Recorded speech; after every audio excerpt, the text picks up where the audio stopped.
Hi traders, hope you're well. This is the daily video analysis for the 21st of February.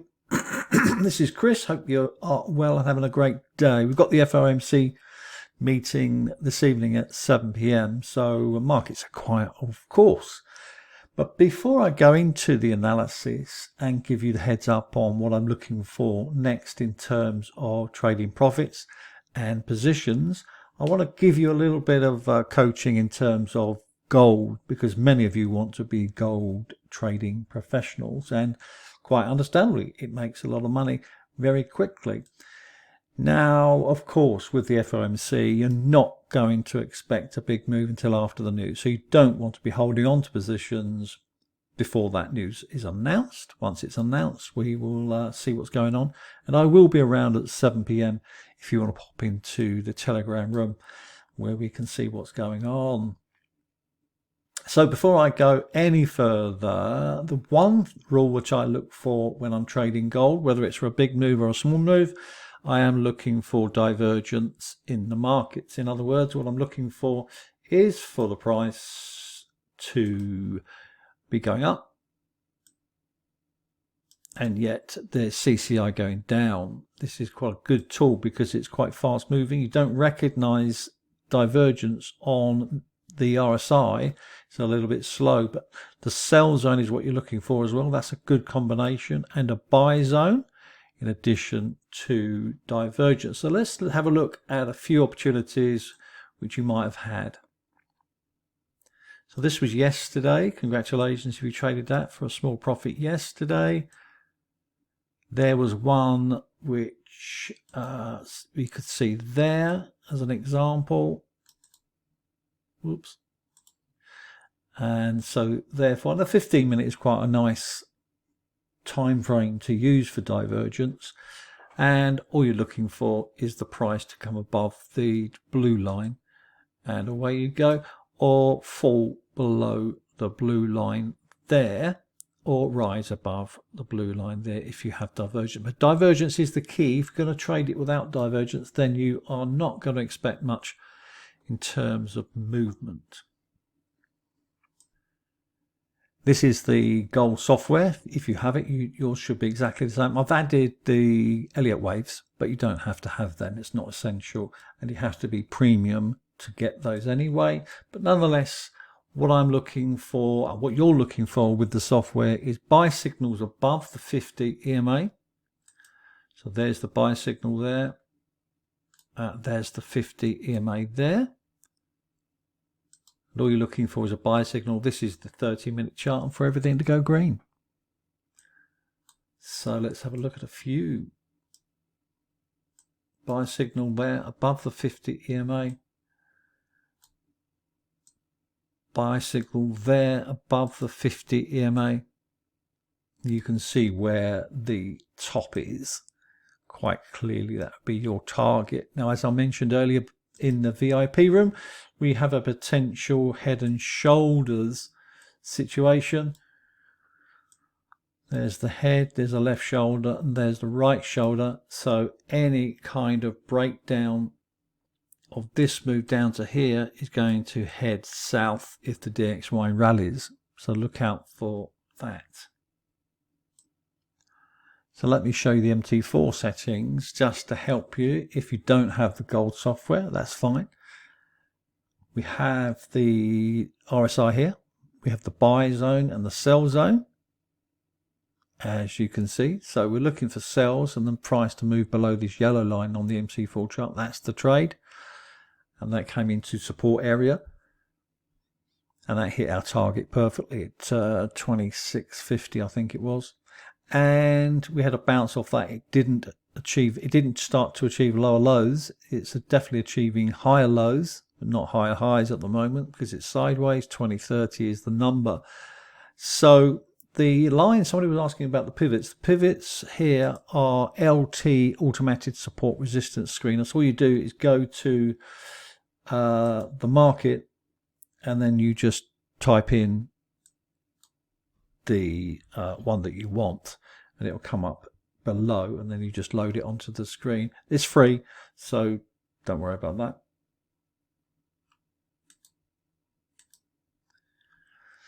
So we can see that nothing is going on. So I'm closing that position. I'm not going to be waiting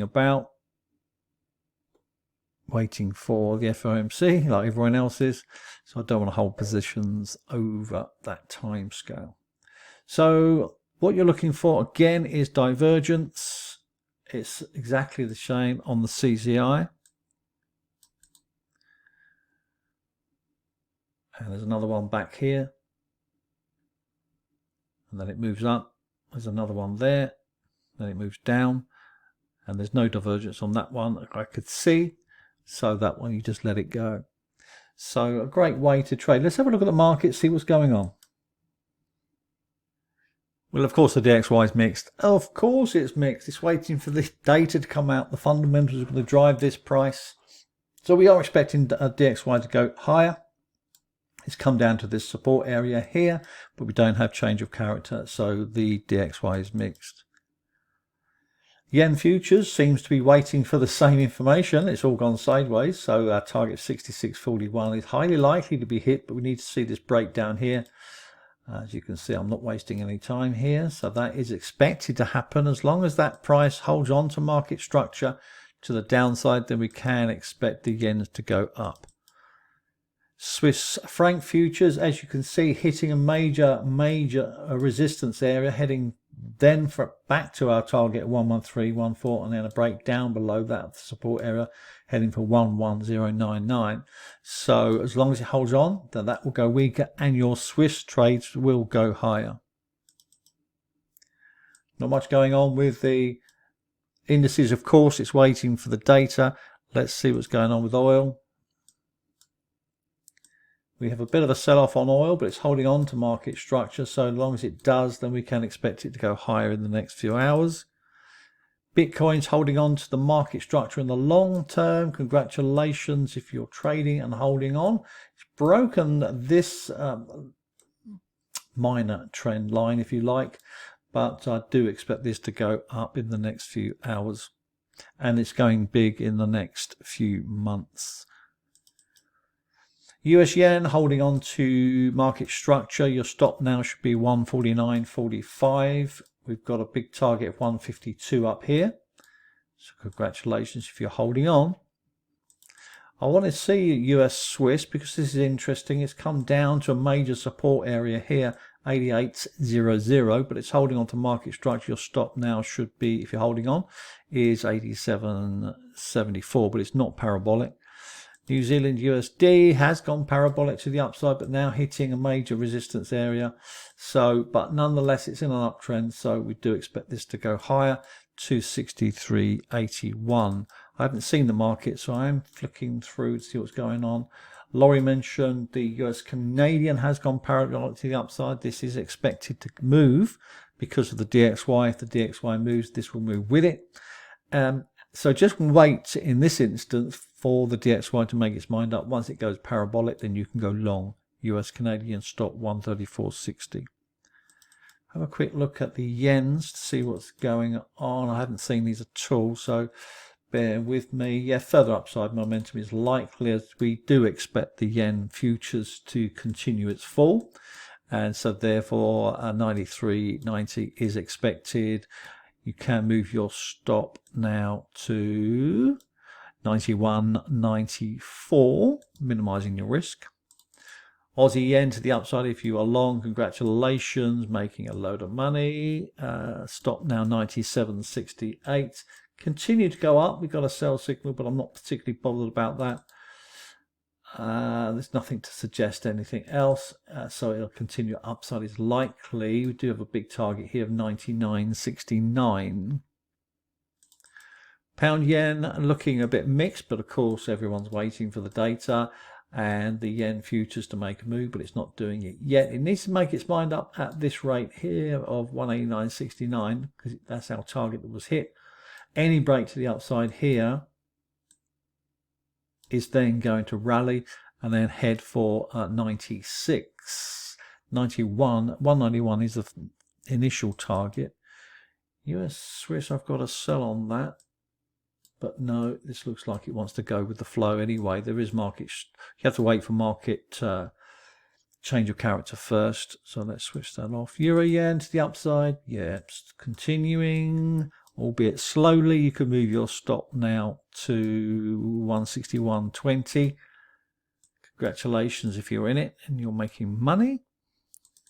Pound Swiss to the upside. We do expect this further upside with the Swiss franc futures to go down, which needs to be driven first, doesn't it? If you're not in it already, then you can wait for that break to the upside there into this area. And then, of course, it will start to do that. Canadian Swiss, haven't seen that for a while. Yeah, that's doing not a lot. Canadian Swiss to the upside, coming back into the support area above the black line, which is fine. So that's what we do have negative divergence on this one on the 4-hour chart. So look out for that. This could turn, but in order to ensure that you lock in your profits, because there are some, 94.82, you've got on this one so far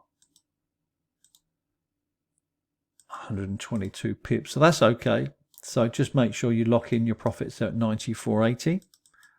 Aussie Swiss, again the Swiss franc's holding back a little bit, Swiss franc futures, but we do expect this to go further up. So your stop should be not 57.37. New Zealand Swiss, congratulations, big move. 54.00 is your target, your trailing stop. New Zealand Canadian, yep, that's making a move. Move your stop to 82.80. Aussie Canadian moves your stop to 88.07. Euro Canadian, I'm waiting for a little bit of a pullback here. It's not happening at the moment. I had a Fibonacci there, so the pullback is going to be down to about 145.50. Pound Aussie to the downside, as you can see, continuing very nicely too. Your stop now should be on the 4-hour chart at 193.63. Now that is expected to be a big move, so hold on to your hats. Euro New Zealand, how's that doing? Probably going against, oh no, it's going for us. There we are. Fantastic. So this has got a way to go. So you can move your stop now to 176. 176 is a nice round number. So not much happening, but all the moves are expected. Let me go over the charts that I was looking at for the VIP room and explain what's going on there. So this is the gold on the price action charts. The price action charts is basically high liquidity zones where we do expect further moves to happen, and the yellow is the high liquidity zone, and as you can see, this is now going to make its mind up and highly likely to fall. So we do expect a wave 5 pattern emerging. So we had the wave 4 leg up and now the wave 5. We don't trade off the number 5. We wait for the pattern to emerge so it comes into an A, into a B, somewhere around there, and then that is the fall. But with the fundamentals in the FOMC, anything can happen. Euro Aussie was put into the VIP room. We saw that, and we do expect this price to break at some stage. So any break of this line, this resistance line here, something like this, is likely to happen in the next few hours or the next few days. We don't know, but I'll send a signal into the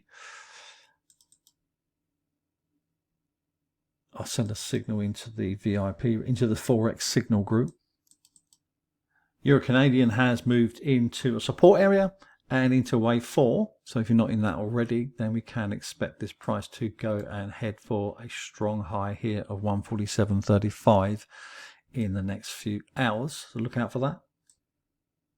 Finally, the Aussie USD. I posted this in the VIP room. Hopefully you got that. We do expect the price to come up to this high liquidity zone in the next few hours. It much depends on the DXY, of course. But at this point, we're going to highly likely see some kind of a reaction at this point with the strong high of 66.20. So it hasn't got far to go before it does that. So any kind of leg up is going to be a selling opportunity for this pair, back down to 64.51. I'll be around at 7 p.m. So if you want to pop into the Telegram room and see what's going on, I'll be glad to see you there.